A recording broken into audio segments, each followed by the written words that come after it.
Now, if our immortal spaceman were look down on the east end of the Eurasia continent, he would see that in the same historical period, contrary to what happened in the eastern Mediterranean area, the story in China is the success of the settled folks, who assimilated and integrated with the nomad folks and followed by Sicily's expansion of the sedentary civilization. We see that the Middle East and East Asia followed two distinct evolutionary paths. In the Middle East, the nomad folks conquered the entire settled folks society and then rebuilt a new society while retaining the nomad tradition on the ruins of the original civilization.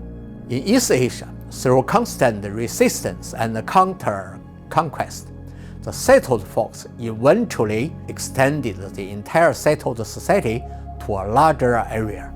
And although it would also be ruled by powerful nomadic folks from time to time, the new society still retained the tradition of sedentary civilization in essence.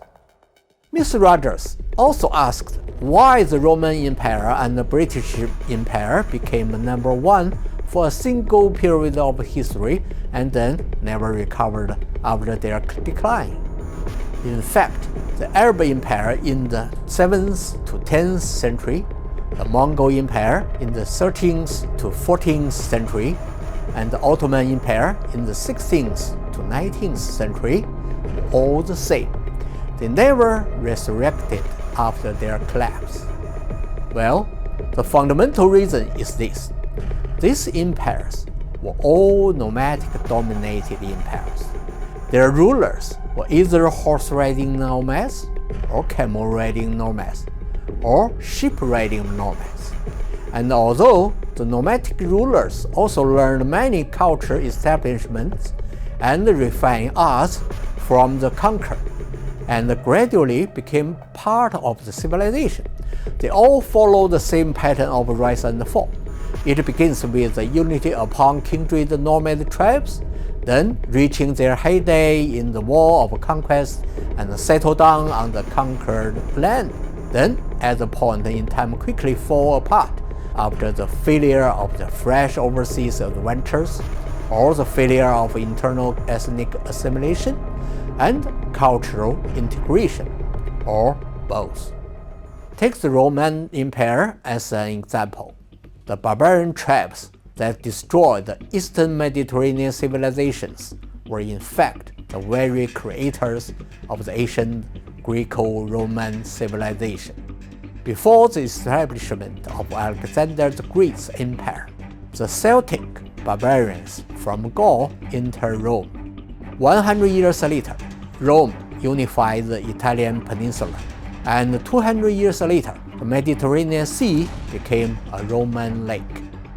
Under such circumstances, the new civilization not only took over all the settled lands of the old civilization, but also constituted a larger and more complex structure of settled society, in which it was no longer possible to revive the old civilizations of ancient Babylon, ancient Persia, and ancient Greece. But as the Roman Empire ran out of foreign settled societies to conquer, and its internal corruption grew, when its northern borders were invaded by the more powerful and ferocious Germanic barbarians, its downfall was inevitable. The rise and fall of the British Empire followed the same pattern. The seafaring pirate people from British islands, having mastered advanced navigation and weaponry, conquered many settled societies on different continents and built a vast empire on which the sun never sets. However, when there was no new settled society to conquer, and more powerful rivals arose, it could not escape the same fate as other nomadic-dominated empires. Now, let's turn to China. One conclusion among the Western scholars is that Chinese civilization doesn't seem to have a beginning. As Dr. Henry Kissinger put it in his book, China strayed into the historical consciousness as the established state requiring only restoration, not creation.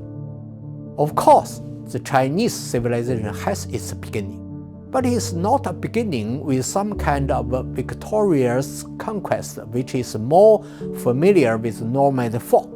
It is a decisive victory of settled folk who achieved solid unity of kindred villages and towns.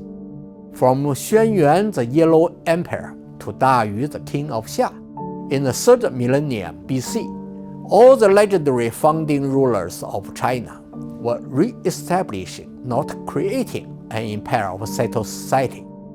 Each of these founding rulers made a unique contribution to the progress of settlement, not only in terms of cultural integration and ethnic assimilation, but also in terms of the periodical expansion of territory and population.